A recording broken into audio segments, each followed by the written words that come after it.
Mamie Gâteau s'emmêle le tricot. Chapitre 3. Tu as passé une bonne journée avec mamie? Oui, tu sais quoi? Aujourd'hui, mamie a sorti ses rideaux de mariée et elle les a essayés pour me montrer qu'il lui allait encore. Barbara écoute son fils distraitement, attend le pas par habitude de se presser toujours, et Côme court presque à ses côtés.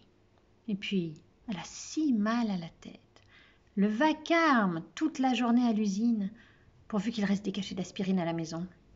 Aussi, on a colorié des photos de papy. De l'époque en noir et jaune, je lui ai fait un habit de soldat rouge. Papy était facteur, dit Barbara, tout en se demandant s'il reste de la sauce tomate dans le placard pour accompagner les spaghettis ce soir. Mais je lui ai fait un habit rouge de soldat de l'époque de la guerre des tranchées. Qu'est-ce que t'as mangé ce midi? Du poisson, je crois.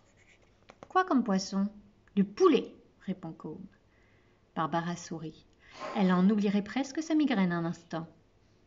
Heureusement que mamie est là, près d'elle, pour l'épauler. Comment s'en sortirait-il sinon? Les hommes ne sont décidément pas très fiables dans la famille. Le père de Barbara est décédé lors d'une tournée de courrier, quand elle avait à peine 15 ans. Il distribuait les lettres d'amour et son cœur a lâché.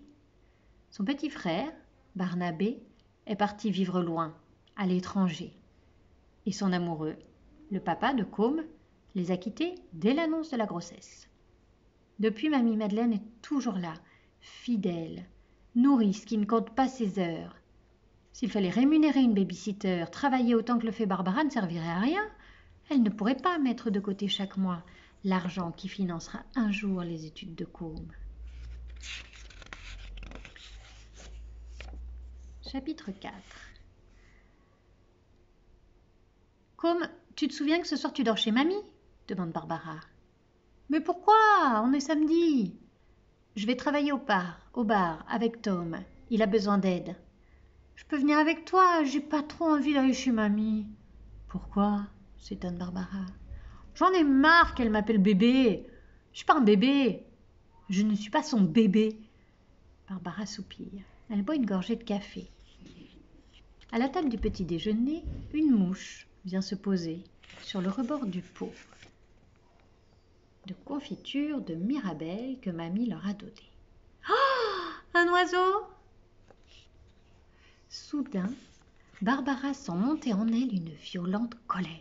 Elle a envie de prendre Côme par les épaules, de le secouer, de crier. « Tu as 4 ans et demi. Comment peux-tu confondre une mouche et un oiseau ?» Pas étonnant que mamie l'appelle bébé. Mais elle retient sa colère. Un souvenir apaisant lui revient. Elle et son frère Barnabé étaient très jeunes et ils avaient trouvé un oiseau blessé dans le jardin. Ils avaient tenté de le soigner. « Va chercher un bout de bois, bébé. On va lui faire une attelle. » Madeleine appelait souvent Barnabé ainsi. « Tu sais quoi, dit Barbara, au lieu de te plaindre de ta mamie qui est formidable et fait tout pour toi, trouve plutôt une idée de cadeau pour la remercier, on va aller lui acheter cet après-midi. » Côme se met à réfléchir très fort. « Je sais, s'exclame-t-il, un arrosoir. Mamie a cassé le sien et ne peut plus faire son thé. » Barbara écarte cette idée. Une bouteille d'eau fera parfaitement l'affaire pour arroser les 3 plantes vertes de mamie. « Puisque tu parles d'arrosoir, pourquoi ne pas lui acheter des fleurs ?» suggère-t-elle. « Non, c'est pas une bonne idée. Mamie dit que ce sont des niches à poussière. »« Un livre ?»« Non, mamie, elle lit que son journal que lui apporte le curé. » Le curé? Barbara hausse un sourcil. Depuis quand mamie Madeleine se soucie-t-elle de la religion?